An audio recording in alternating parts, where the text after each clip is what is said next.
Welcome to ChinnyVision, this time some 8-bit Sega action.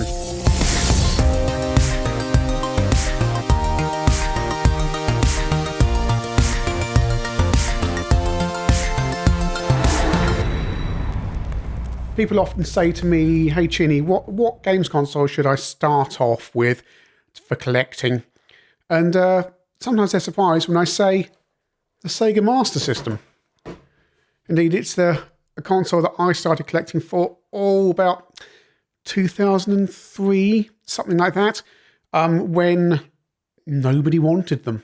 Nobody at all wanted them. You can go to a car boot sale and pick up 10 games for next to nothing, talking about £1 a game or something like that. So I amassed quite a good collection in that time. Those days are gone, however, although the Master System is still one of the more affordable consoles to collect for. And of course, the thing about the Sega Master System back in the 80s was it had all your favourite games from the arcade. Space Harrier, Outrun, Afterburner, Super Hang-On, all this stuff was available on the Master System. Okay, it wasn't arcade quality, but chances are the ports were better than most of them on your home system. Certainly games like Space Harrier are far better on the Master System. This is a Master System Mark 1. You may see the Mark II on sale on eBay. I'm not going to discuss that today other than the fact, and I own 2 of them by the way, the Master System 2 only has RF out on it. There's no AV out. You need to mod the units to get composite or RGB out of them. So if you want to use them on a modern television, as far as modern televisions still have RGB into them, then really for the best picture quality, you want one of these. And you can see it's quite a long unit. You can see my arm there going along there, my hand. And it feels very, very light. This thing's been designed to look the business without actually needing to be this size. Your cartridge goes in the top there. So I've got a cartridge here, a Rampart cartridge. This is what the cartridges look like. They come in boxes like this with a manual.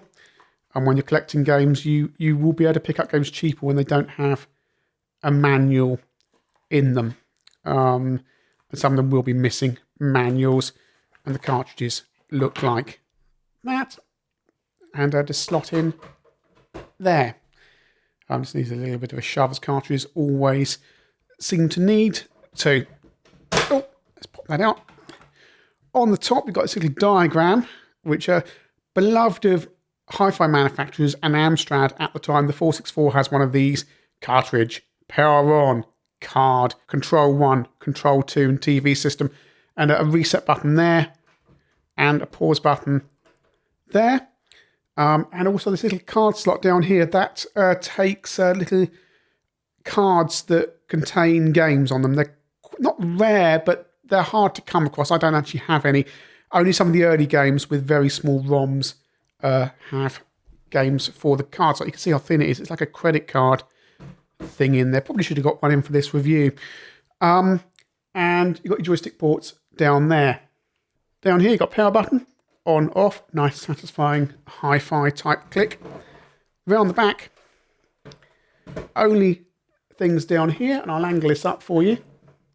AV out, RF out, and AC adapter. I believe the pin out is the same as the Mega Drive 1, except the sound comes out on some of the pins as well, so you just need to be aware of that. You're probably best off getting a custom cable made. AC adapter, it's 9 volts. Hopefully your Master System comes with a supply. If it doesn't, don't panic. You can get the specifications online. A 9-volt supply will do it. An RF if you're plugging it into a TV, if you're some kind of sadist. And really, that is all there is to the outside of the unit. It's simple. It's a games console. There's no keyboard, nothing else. You've got your control options there. And by the way, the unit will come with should come with 2 Sega control pads. Not terribly good. Button 1 and button 2 there. 2 fire buttons, control pad there. They're not horrible, but they're not fantastic either. You can buy a Sega stick. There's various compatible joystick options. Standard Atari joysticks will of course work. It's an Atari adapter, but you need that button 2, and that button 2 is not the same as some other microcomputers use. So you need to make sure whatever you've got, and some quick shots have switches to make them Sega compatible for that button 2. You can use, I believe, these control pads safely on many 8-bit micros and 16-bit micros as well. Although Amstrad users note button 2 is certainly not compatible with the GX4000 or Plus joypads, so will do nothing on the CPC. Which is a shame, really, because that'd be a handy GX4000 pad, certainly better than the old rubbish Amstrad sold with the Pluses and GX4000s. Underneath, you've got this curious thing here with a punch-out bit of plastic, and I believe that's for the FM synthesis add-on, because there's an expansion board down there. You can just see in there, if you can see that glinting away. Again, that's rare. I think that was common in Japan. Some games had enhanced sound if you added in the FM chip on there. Pop that back in. And underneath, it's got serial numbers and a Parabase Power 1 model number, serial number 850 milliamps, and a serial number made in China. And a little bit glue and double-sided tape there, residue, because I used to stick this down on a top of a BBC Micro so it didn't slip. So it'll be a double-sided tape. Let's open her up and see what treasure lays inside. Right, okay, let's see if I can get the screws in here. Each Master System comes with a built-in game. It will come with a Snake game that you activate with a key press, although this is undocumented. And it will come with Alex Kidd or Super Hang-On. I think this one is Super Hang-On, and my other one is Alex Kidd. Master System 2s, they will come, early ones come with Alex Kidd, later ones come with Sonic 1. So if you insist on buying a Master System 2 and don't, I've got 2 of them, and one of them's kind of modded, but it never gives the good a picture as a Master System 1. Don't go ordering one up and then ordering a Sonic cart without knowing the fact that you've got one with Sonic built in. As I say, these ones, this unit here is Super Hang-On, and later Master System 1s have Alex Kidd. Incidentally, opening this up, notice on here, you've got these little peculiar holes, and I was wondering if that was so the thing could be wall mounted, and perhaps it is. Perhaps you could wall mount your Master System in your hi-fi setup like that. So the screw goes in there and then it holds on. Like that. That would be interesting, because why else have these holes that have the kind of bigger bits at the bottom there and the goes up to a slot there? One would assume, I don't know. Sega must have had something in mind, or perhaps it's designed to mount on to something. Right, that was a small struggle, but let's get this open now. And there's nothing connecting you between the top and the bottom. The top is just that bit of plastic there.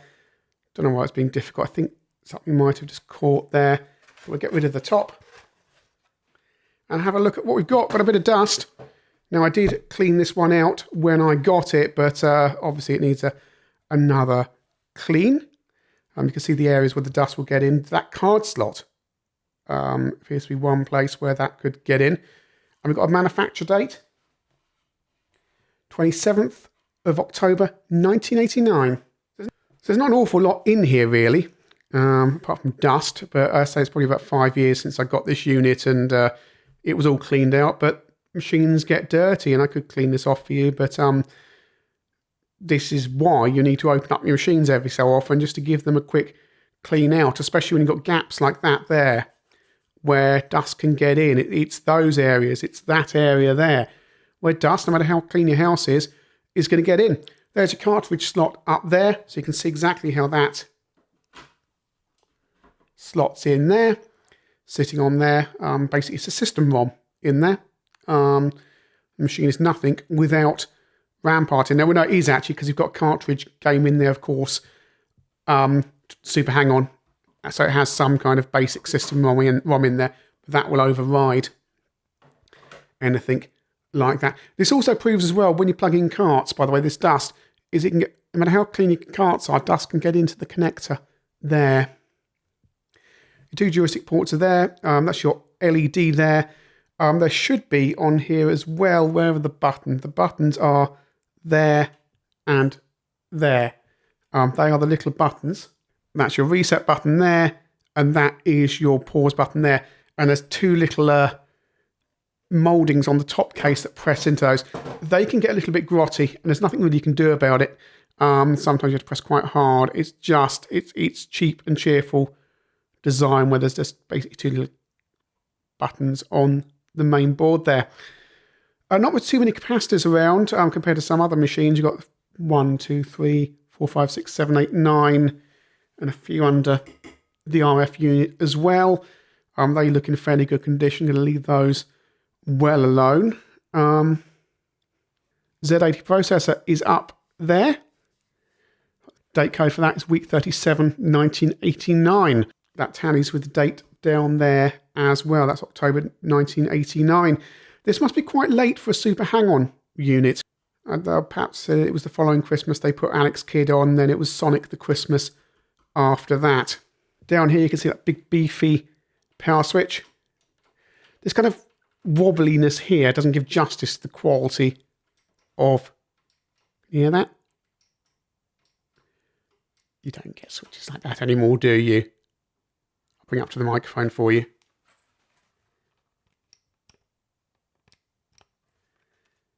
It's a shame that top kind of plastic bit makes it sound not quite as nice as it would just the switch on its own. But that's a vast improvement on, when they did the cost-reduced Master System 2. This is much, much nicer. This Sega chip here, I thought it might be a game ROM, but I'm wrong. It's the ASIC that basically does all the clever stuff in the Master System, integrates lots and lots of functions like the joystick handling and so on down onto one chip. So that's all in there. And up here, we've got another chip here. I think it's that one there that is also deals with some of the booting of the machine and the handling of cartridges and so on, certainly from the code number on it. Hidden under here, as I move the Master System over, is all the video circuitry under a big fat RF shield. And is that possibly a heatsink there as well? Yeah, they're using a heatsink there as well to shield that off. So that's probably the power supply there. In fact, it is. The power supply goes in there, so that's going to be a 9 volt to 5 volt regulator that then squirts the power all throughout the board. But overall, there's not an awful lot in here to see. These things are designed to be cheap and cheerful and integrated down to as few circuits as possible in order to run and to make them cost effective. And of course, all the other stuff is in the cartridge in terms of the game. Just flipping the unit around as well. Another thing that gets cut from the Master System 2 is this expansion board that I mentioned earlier, where you can plug in a FM synthesis chip. Again, nice addition, but nobody ever used it, so it gets chopped. Likewise, the RGB port down here. Back in the day, everyone would have been using RF, which is unfortunate. So what they did with the Master System 2 was chop out that and all the associated circuitry behind that and just give you the UHF, which at the time seemed like a sensible move. Today, this connection here is why you want a Master System 1. So the Master System launched in Japan in 1985 and hit the UK in 1987. Of course, it was Mastertronic who imported it to the UK and then later the EU as well, and then later merged, effectively become, Virgin took over Mastertronic, and then Virgin Mastertronic effectively became Sega UK in a rather complicated corporate. Not a huge hit in Japan, 1 million units there. Supposedly not a big hit in the US, but they still sold 2 million there, and 7 million sold in the EU, but that dwarfs the sales in Brazil, which apparently is 8 million because it's still in production there in a different form, but it's still in production. Sega had consoles before the Master System, the SG-1000, but not of interest to anyone over here. Now, of course, the console was in a battle with the Nintendo Entertainment System, got thrashed by it in Japan and the USA as well, although the sales figures for the Master System weren't that bad in the USA. The machine came to its own in Europe. Now, the arguments for and against the two systems, and very simplistically, is it said that the NES has a bigger software library, and a better support from Nintendo and things like that. But of course, Sega has the advantage of Sega games, the exclusivity of those Sega arcade titles being ported to the home system. And that was certainly of appeal to a lot of people in the UK at the time. Also, Mastertronic made the console readily available as well in lots of high street outlets and places like that, getting a edge on Nintendo. Also, like the SNES did, when the 16-bit consoles came out, in this case the Mega Drive, and in Nintendo's case the SNES, they moved to making this an entry-level system, and they soon turned this design over to the Master System 2, which was cost reduced. The idea was that machine would be aimed at kids, and then the older kids would get a Mega Drive, which cost about twice as much. For a long time, games were released on the Master System and the Mega Drive, so you get a Master System port and a Mega Drive port. I think I've got a copy of Rampart somewhere else as well. If you're collecting today, it's still a very affordable system to collect for as well, as I mentioned earlier. Certainly cheaper than Nintendo cartridges, and of course you've got the advantages of these boxes. They're a lot more solid, and you can polish them up, and you sometimes get a little bit of discolorization and marks and things. Sometimes people take the tags off. I'm not funny about people taking the tags off. I really don't care, but some people get really, they're the tags for hanging it up in the shop. Some people get really funny about that. I couldn't care less. So, yeah, it's not a bad system, but let's go over to some of the games and have a look at what's available. The Master System had about 360 games released through its life, which is much less than the Nintendo Entertainment System's 700 plus games.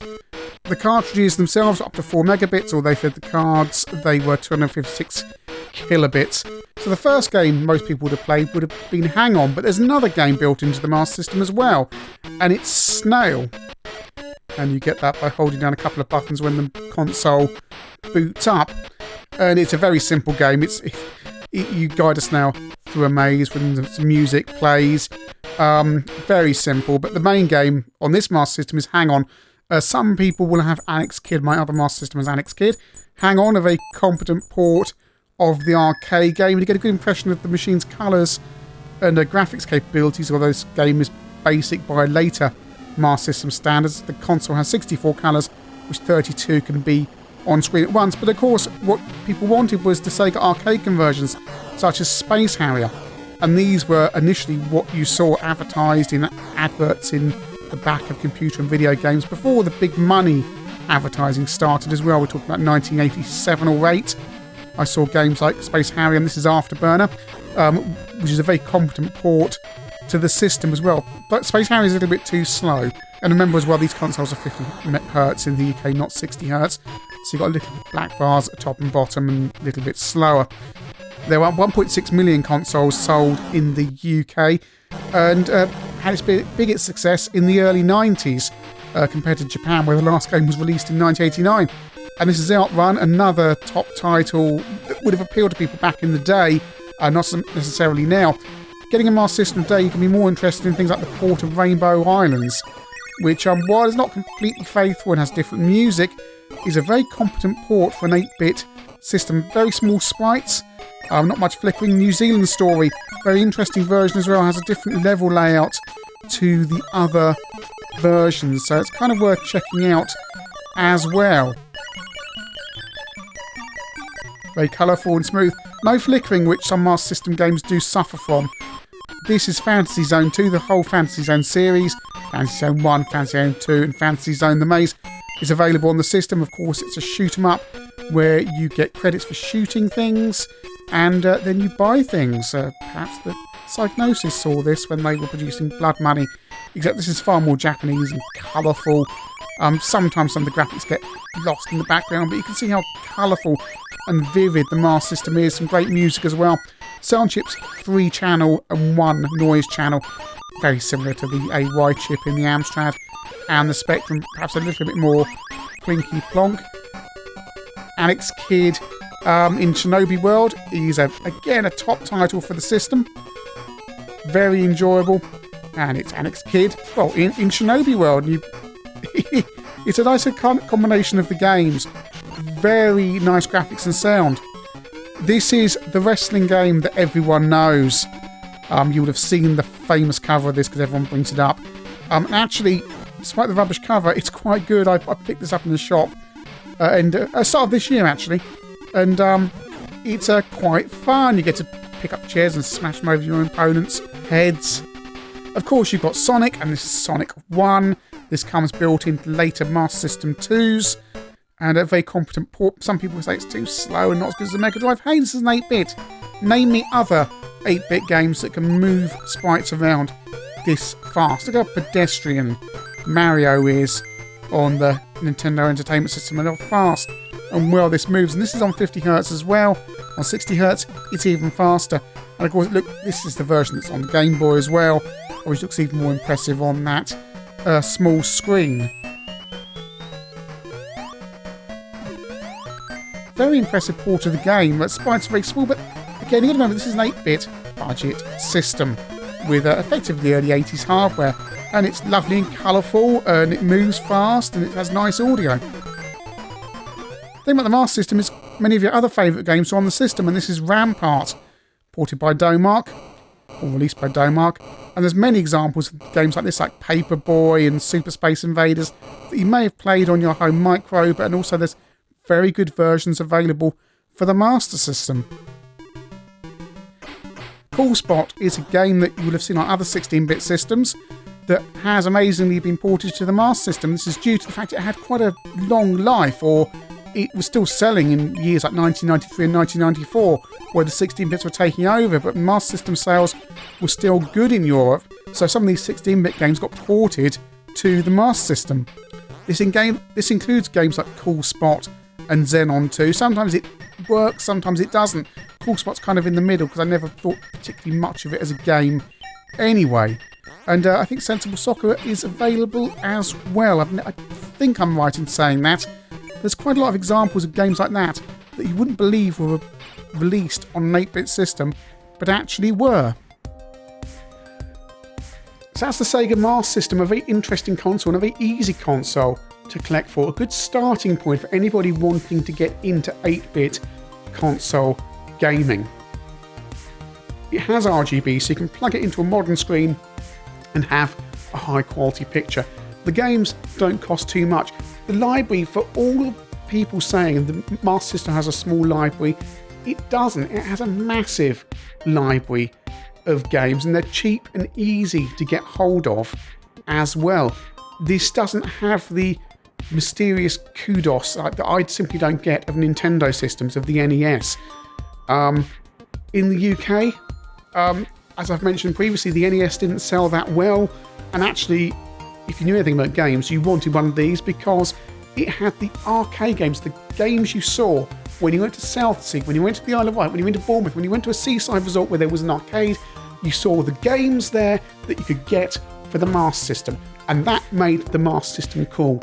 Let alone the fact Sonic was later ported to the system very competently, and you would get the big new games on the system as well that were coming out on the Mega Drive. Quite often they'd be ported onto the Master System as well. Does it stand up against 16-bit versions? Of course it doesn't. It's an 8-bit Z80 console, but it's streets ahead of the Z80 home systems and the C64 in some of its ports. It's got an impressive colour palette, 64 colours, decent sound. If you've got games with that FM synthesis support, then it's got an even better sound. It's got sound quality that matches some of the 16-bit consoles. The Master System is an easy system to love, an easy system to collect for.